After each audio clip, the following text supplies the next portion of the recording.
जब भी आप कभी भी इतिहास में हुई बातों को पढ़ते हैं तब आप किसी तारीख को जरूर सुनते होंगे और तब आपको सुनने में आता होगा ईसवी पूर्व या ईसा पूर्व या ईसवी। तो ये आखिर ईसवी और ईसा पूर्व है क्या और इन दोनों में अंतर क्या है?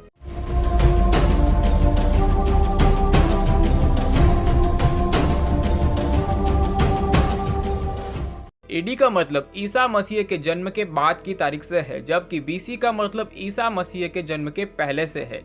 एडी का फुल फॉर्म एनो डोमिनी होता है, जबकि बीसी का फुल फॉर्म बिफोर क्राइस्ट होता है। जहां पर एडी लिखा होता है इसका मतलब है ईसा के जन्म के वर्ष से होता है। वर्तमान में वर्ष की गणना ईसाई धर्म के प्रवर्तक ईसा मसीह के जन्म की तिथि से की जाती है। यदि कोई घटना वर्ष 2017 में घटती है या फिर 2021 में घटती है तो इसका मतलब है कि यह घटना ईसा मसीह के जन्म के 2021 वर्ष बाद घटी है। ईसा मसीह के जन्म के पूर्व की सभी तिथियां ईसा पूर्व यानी ईसा से पहले के रूप में जानी जाती है। ईसा पूर्व को अंग्रेजी में बिफोर क्राइस्ट या बीसी या बीसीई भी कहा जाता है। एडी का मतलब मैंने आपको बता ही दिया, एनो डोमिनी होता है, जो कि दो लैटिन शब्दों से मिलकर बना है। जहां पर एडी लिखा होता है उसका मतलब है ईसा के जन्म के वर्ष से होता है। अब एडी मतलब का जो लैटिन भाषा में अर्थ है वो है हमारे ईश्वर का वर्ष। अब इसका उपयोग जूलियन और ग्रेगोरियन कैलेंडर में वर्ष को संख्यात्मक रूप यानी न्यूमेरिकल फॉर्म में दर्शाने के लिए किया जाता है। एडी ईसा मसीह के जन्म के बाद के कैलेंडर के युग को दर्शाता है। ईसा मसीह का जन्म जिस वर्ष में हुआ था उसे परंपरागत रूप से एक एडी मान लिया गया और उससे एक वर्ष पहले को एक बीसी मान लिया गया। यानी एडी से हम एक से आगे बढ़ेंगे और बीसी में हम एक से पीछे जाएंगे। यह कैलेंडर सिस्टम 525 एडी में तैयार किया गया था, लेकिन 800 एडी के बाद तक व्यापक रूप से इसका उपयोग नहीं किया जाता। ये यहीं तक नहीं है, कभी कभी एडी की जगह पर सीई या फिर बीसी की जगह पर बीसीई का प्रयोग होता है। सीई अक्षरों का प्रयोग कॉमन एरा तथा बीसीई का प्रयोग बिफोर कॉमन एरा के लिए होता है। हम इन शब्दों के प्रयोग इसलिए करते हैं क्योंकि विश्व के अधिकांश देशों में अब इस कैलेंडर का प्रयोग सामान्य हो गया है।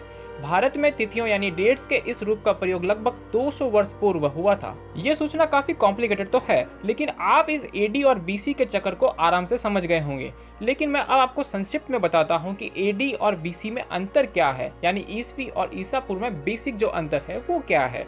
एडी का मतलब है ईसा मसीह के जन्म के बाद की तारीख से है, जबकि बीसी का मतलब ईसा मसीह के जन्म के पहले से है। एडी का फुल फॉर्म एनो डोमिनी होता है, जबकि बीसी का फुल फॉर्म बिफोर क्राइस्ट होता है।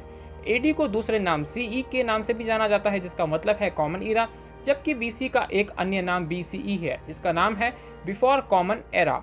अब इसमें एक और ट्विस्ट और है, लिखने के स्टाइल में किसी भी डेट को एडी 2021 लिखा जाता है, यानी एडी के 2021 साल बाद, जबकि बीसी को लिखने के लिए तिथि यानी डेट के बाद बीसी को लिखा जाता है। जब हम एडी की बात करते हैं हम जब एडी को पहले लिखते हैं तिथि से, लेकिन बीसी में हम डेट के बाद बीसी को लिखते हैं। उदाहरण के लिए सिकंदर का जन्म 356 ईसा पूर्व यानी 356 बीसी में हुआ था, अर्थात ईसा मसीह के जन्म से 356 वर्ष पहले हुआ था, जबकि उसकी मृत्यु 323 ईसा पूर्व यानी 323 बीसी अर्थात ईसा मसीह के जन्म से 323 वर्ष पहले हुई थी। तो उम्मीद है कि आपको ये एडी और बीसी यानी ईसवी और ईसा पूर्व का जो चक्कर है वो समझ में आ गया होगा, और ये भी समझ में आया होगा कि हम आखिर हिस्ट्री के इन डेट्स को ये लगाकर क्यों पढ़ते हैं और आखिर एडी और बीसी का मतलब क्या होता है, ईसवी और ईसा पूर्व का मतलब क्या होता है। अगर आपको ये वीडियो अच्छा लगा हो तो प्लीज़ लाइक कीजिएगा, और अगर आपको चैनल पसंद आया हो तो सब्सक्राइब करना तो बिल्कुल मत भूलिएगा।